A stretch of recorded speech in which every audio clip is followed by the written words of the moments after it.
People, oh my goodness, this is the third time. Fourth time? I don't know. My cat just brought in a lizard, and yesterday she got another lizard too, and she ate that one. This one I actually got away from her, but it still was dead. I'm letting her outside, but she gets all the lizards, and I may not even let her out anymore. I want to talk about this war between Iran and Israel.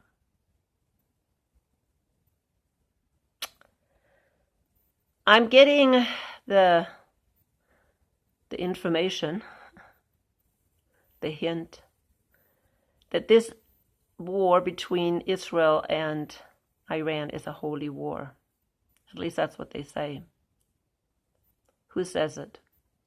Well, number one, Bibi Netanyahu was calling it Operation Rising Lion. And I'm thinking, what? Rising Lion? Rising Lion. Who is Rising Lion? Well, we know who the Lion of Judah is, right? That's Jesus. Well, they can't believe that. But what they're believing is that this is the time of Moshiach. They want the Moshiach to come. Now, who is Moshiach for the Jews? They believe in a different Moshiach. What's Moshiach? That's Messiah, Christ. They're looking still for the same type of Messiah that they were looking for during Jesus' time, and why they killed him. Because he didn't fulfill their expectations. They were looking for a Messiah who would get rid of their enemies. Which doesn't make sense, because what are they doing today? They think they can force this Mashiach by starting the war and get rid of their perceived enemies. Who do they perceive as enemies? Of course, Iran. Why? Because it used to be Persia, the kingdom of Persia, the empire, Persian Empire. They think that's their enemies. They think Persia is the one that wants to destroy them. I don't know why they think so. Even when Persia came in, which was a long time ago, actually Persia didn't come in. It was the Babylonians that came in and took them out captive to Babylonia. And that Babylonian empire turned into Persian Empire. The Persian Empire actually allowed them to go back to their country. However, never received it. They never got it back. It was always under Persian rule. And then, of course, the Greek came in, and they never gave the land to the Jews either. And then, of course, the Romans, and neither did they. So they never ever got their land back. And is that a resentment? Are they angry because of that? But then again, don't they know why they lost the land? They lost the land because they whored around with other gods. They didn't follow God. My cat is sitting here. Come on. They whored around with other gods. And that's why they were kicked out, because they were committing idolatry. That's why he divorced them. Do these Jews actually know their own history? Oh no, they of course are what? Jews that follow this Rebbe, what is the Rebbe called? Lubavitcher. The Lubavitcher Rebbe. I think he's dead already, but they still follow his whatever. his predictions. And not only his predictions, but they also follow mysticism. They follow Kabbalah. There's one rabbi that I just watched, Rabbi Aaron L. Baskin, who was talking about Operation Rising Lion, the fall of Persia and the rise of Moshiach. He wrote a book about Kabbalah, 49 Portals of Kabbalah, Sefirat HaOmer. These people not only follow Judaism, they're following also mysticism, Jewish mysticism. Where do they get that information from? Well, they think they're seers, they're sages, they're rebbes, know the truth. They believe that they are, following God. They believe Kabbalah is from God. What their rebbes figure out is from God. They don't follow really. He mentions Torah and Midrash, but Torah, they only follow the interpretation of Torah, which is Talmud. You didn't mention Talmud here. I've done some videos on Judaism.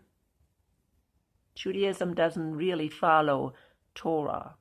Jesus said if they would have known Moses and the prophets, they would know him. They wouldn't have to run after a false Messiah, which they're still doing. They're still waiting for the false Messiah. And right now, they are forcing him, or trying to force him. Well, if we're starting this war with Persia, he has to come and intervene on behalf of the Jews. That's not going to be the case. The next war will be the Armageddon War. And it will not be as bloody, of course, as the destruction of Jerusalem and the temple. But nevertheless, it will be Zechariah 14. Jerusalem will be again destroyed. And then, yes, Moshiach will come, but it will not be the same Moshiach they envision. A Moshiach that will destroy their enemies. Moshiach will destroy all ungodly. All ungodly. And they think ungodly are people that are against the Jews. But not even the Jews are going or believing in the Father. John himself, and he was a Jew, said, if you do not believe in the Son, you do not have the Father. You don't know the Father. 1 John 2. And I just recently watched somebody who was exactly making that point. These people do not have the Father. They don't worship the Father because they reject the Son. They cannot, worship the Father. They can't. So who are they worshiping? Their father, the devil, Satan. That's why John called them, or in his letters, God called them the synagogue of Satan. That's harsh, isn't it? But God himself called them the synagogue of Satan. Because they follow Satan and they use God's words even. Like, rising lion. Yeah, Judah. Judah is supposed to be the rising lion. No, it's not Judah. The rising lion is Jesus. Maybe it is Moshiach they're thinking about, the rising lion. Right? Moshiach. So they're saying, oh, yeah, if we're starting this war with Persia, who is our enemy, our perceived enemy, of course, we have to make an enemy, right? We have to come up with an enemy to rally up people behind us. And now we have an enemy. Oh, that's Persia. Persia is in the business of destroying us. Really? No, Persia isn't. But provoking them is not going to change the fact that they may attack you. This one Rabbi Yisroel Goldstein, he writes, this one prophecy in the Bible proves the Messianic era is upon us. Yeah, he's supporting it too. And he is saying that, now I don't remember what I wanted to say, but they're all supporting the same thing. You know, Persia is the enemy, and if we have an enemy, oh, now I remember what I wanted to say. He was saying that Israel is not attacking innocent civilians, or has no intention in attacking innocent civilians. Oh my goodness. What have they done in Gaza? Oh yeah, sure. In Gaza they said every time, you better get out of the way, we're going to bomb this and this spot. And they didn't wait until they're out of harm's way. No, they're just going to continue to bomb. People cannot just run out of harm's way. He's complaining, oh, Iranian, they're bombing civilians. But what? You're not going to bomb civilians and take over Iran? How are you going to do that? Do you really think civilians are just going to stand there while you're bombing their homeland and not defend themselves? A war is always has casualties. What did they do in Gaza? They bombed innocent children and women. And he is saying, oh no, Israel wouldn't do that. Where is he from? What is he listening? Yeah, I'm seeing that he's sitting in front of this really beautiful bookshelf.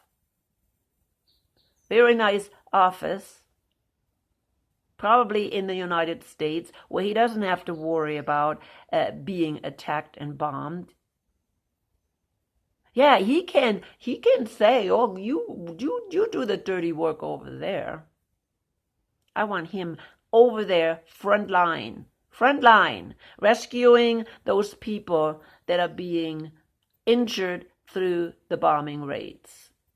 On his side, I don't care. He should be there every night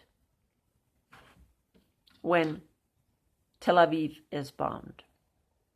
And I'm not complaining about Iran. They have just as much right to defend themselves as Israel does. Yeah, defending is okay. Defending is okay.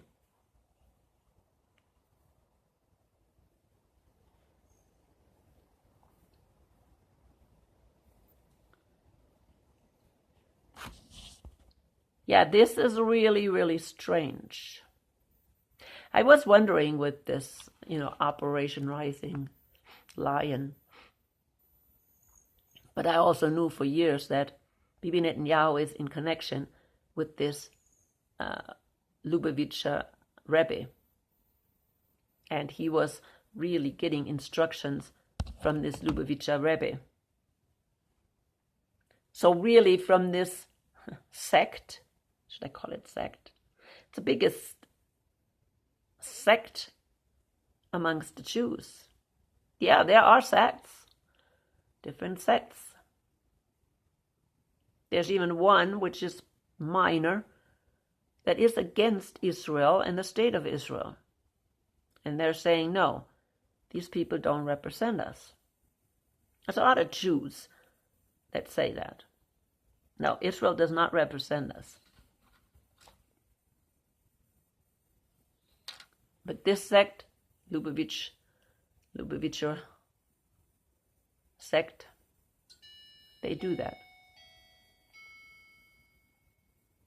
So now they're starting a holy war. Yeah, well, what else can you call it? Holy war. I always thought the Muslims do that, starting a holy war. But stir up the Muslims and they will get on a holy war, whatever, as well. And of course, they're talking about a Mahdi too, which is a Moshiach, kinda, a Messiah. The Mahdi. It's a Messiah, their Messiah. And they think their Messiah is coming soon too. So what? Are they going to go on a holy war against each other?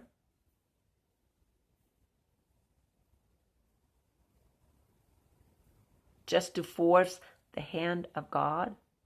Well, if we starting, I think the Muslims have that idea that if we're starting this really bloody war, right, then God will intervene. I don't mind if they want to kill each other, but here's the problem. I don't want to be involved in it. I want to have nothing to do with their holy war. And I recommend that the Christians will stay out of it as well. Because if they want to be drawn into this holy war, they're going to get what the holy war is requiring, and that is sacrifice, blood sacrifice. And people, it's not blood sacrifice for God, it's blood sacrifice for Satan. That's what it is. We need to wake up, and especially Zionist Christians need to wake up. This is not right. I have seen many videos now where people actually speak out and say, no, Israel is not what they claim to be.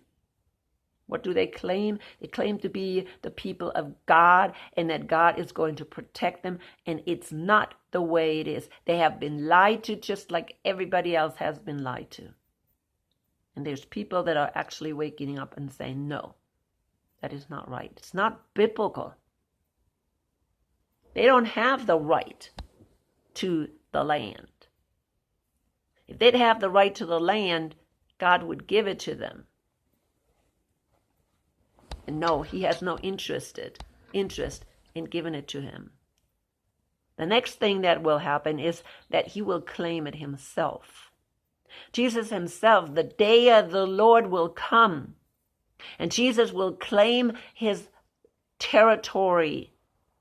And it's not just the Holy Land, it's all of earth. All of earth that was taken away from humankind. And yes, he will establish his city, Jerusalem, over there in the Holy Land. But it will not the Jews' Jerusalem. It will not be the Jews' Holy Land. It will be Messiah's Holy Land. And in that, yes, they're right. They are right. But it's not going to be forced by starting war or thinking that Persia is their enemy. Persia is not going to be the only one who's going to come over the Euphrates River and really destroy them. And God will not be there. Not this time. He will not be there because they're not screaming. They're not calling out, really calling out to him. Did they call out to him 70 AD? No, they didn't. Because God would have heard them. But they didn't. Will I call out this time? I don't think so. I don't think so. People, watch these videos. I have them under my playlist. What was it under? Trying to find it. Judaism. Okay, Judaism. And you have to start from the bottom. Got several videos there. There's one, why Christians should not support Zionism, which is a good video, I think. And then there's the one, why Zionists want to provoke wars on Zionism. That's the one that is against Zionism by a rabbi. And then I have Operation Israel. No, Operation Rising Lion. Yeah. People, the Jews are extremely messed up. And it's not helping them when these Zionist Christians leave them in their lies and not confront them with the truth. Of course, they don't know the truth either, so how can they confront them? That makes sense, doesn't it? Yeah. Anyways, I'm coming to an end. Let the Holy Spirit guide you always.